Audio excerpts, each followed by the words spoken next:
کہ میں نے بھی بہت سے لوگوں کو ایسے جانتا ہوں کہ ان کی سپریشن ہو گئی ہے، لیکن بچے کو اسکول لے جانے آنے کی ڈیوٹی ایک دن ڈراپ کرنے کی باپ کی ہے، اس کو پک کرنے کی ماں کی ہے، پھر بچے کی فرمائش کے مطابق اگر کبھی ٹریول کرنا ہو، کہیں جانا ہو تو بچہ ضد کرے گا، روئے گا کہ مجھے اپنے باپ کو بھی ساتھ لے جانا ہے، کھانا کھانے جانا ہے باہر، کہیں جانا تفریح کے لیے.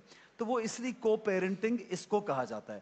اب اس کے بارے میں آپ بھی اپنے فقہ کے بسم اللہ حوالے سے الرحمن بتا دیجیے. الرحیم. دیکھیں کو پیرنٹنگ میں جو آپ نے پہلی مثال دی نا کہ ایک دن ماں نے پک اپ کر لیا اور جی ہاں ایک دن باپ نے، جی وہ تو جائز ہے، اس پہ ٹھیک تو ہے کوئی مسئلہ ہی نہیں ہے. ٹھیک ہے لیکن جہاں تک وہ بات ہے کہ بعد میں بھی ان کا آپس میں ملنا طلاق کے بعد بھی، تو دیکھیں بالکل وہ نامحرم کی طرح ہے. صحیح. یعنی جیسے کہ کوئی بھی نامحرم ہوتے ہیں اس طرح سے. ایسا نہیں کہ ان کو جو کہ سابقہ میاں بیوی رہ چکے ہیں تو کوئی ایج مل جائے گا جب ایج مل طلاق جائے ہو گا. گئی.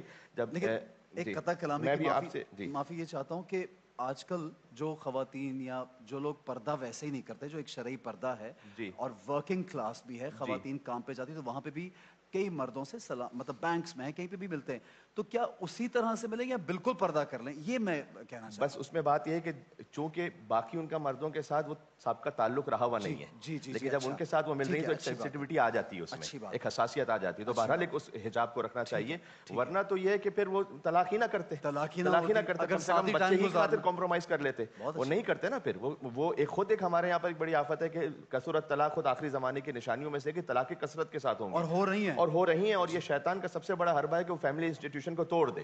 اس لیے کہ جب آپ کسی فیملی کو بریک کر دیتے ہیں تو اس کے بہت اچھی بات. بعد انڈیویجول کو بہکانا بہت آسان ہے، فیملی واہ والے کو بہکانا مشکل واہ کام ہے. واہ اچھی بات جو ہے. فیملی کے ساتھ ہوتا ہے نا وہ پھر بھی بہت سارے فیملی ویلیوز کی وجہ سے اپنے آپ کو بچا لیتا ہے. بچا لیتا لیکن ایک ہے. انڈیویجول ہے پھر وہ بہت مرتبہ مادر پدر آزاد ہو جاتا ہے. پھر باہر ویسٹرن ورلڈ میں وہ اسٹریس میں آ جاتے ہیں، گیمبلنگ کی طرف چلے جاتے ہیں، ڈرگس کی طرف چلے یہی تو جاتے ہے ہیں. وہاں پہ حالت. تو دیکھیے آپ سوسائٹی وہ کی بد سے مورل زیرو. بدتر ہوتے چلے جا رہے ہیں. پھر اس کے بعد حتیٰ یہ کہ شادی کا بھی تصور ختم ہو جاتا ہے. پھر تو لیونگ ریلیشن شپ شروع ہو جاتا ہے، بالکل نعوذ ایسے. باللہ من ذالک، جو بالکل ہی غلط ہے. تو ہمیں اس بات کا خیال کرنا ہے کہ بہرحال جس حد تک ہو سکے اس کو اوائڈ کریں. اس لیے ہمارے پاس احادیث میں آیا ہے کہ اہل و عیال کے ساتھ بیٹھنا، خالی بیٹھ کے بات کرنا، وہ کتنا زیادہ ثواب، کتنی نفلی عبادتوں سے، کتنی نفلی نمازوں سے، کتنے نفلی روزوں سے افضل قرار دیا گیا. کیوں ہے یہ؟ اس لیے کہ آپ فیملی کو بچا کے رکھیں، اس اسٹرکچر کو بچا کے رکھیں. اور اگر خدا نخواستہ طلاق ہو گئی ہے تو بہرحال اس بات کا خیال رکھیں کہ مل سکتے ہیں وہ سابقہ میاں بیوی ایک دوسرے سے بات کرنے کے لیے بچے کی خاطر. ایسا نہیں ہے کہ ان کا ملنا ہی کوئی حرام ہو جائے گا، ایک دوسرے سے بات کرنا ہی حرام ہو جائے گا. لیکن اس میں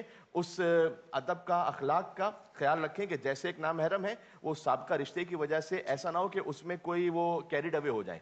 اور صحیح اس میں صحیح. پھر اگر ایسا ہی ہے تو پھر میں کہوں گا کہ چلے بچے ہی کی خاطر کم سے کم اس رشتے کو نبھا لیں. تو کم سے کم پہلے آپ رشتے محرم کو تو رہیں، کم سے بہت کم اچھی. آپ ساتھ میں. کہ اگر اتنا احساس جی اب آ رہا ہے بچے کا تو جی جی پہلے تو سوچیے پہلے بچے. سوچ لینا تاکہ آپ ریسٹورنٹ میں ساتھ بیٹھ سکیں، تاکہ آپ بالکل. کار میں ساتھ بیٹھ سکیں، تاکہ اچھی آپ ساتھ جو ہے وہ ایک گھر میں رہ سکیں. کم اچھی سے کم بات اتنا ہی کر لیں پھر. اچھی بات ہے. بہت خوب انداز میں سمجھایا علامہ صاحب نے. جی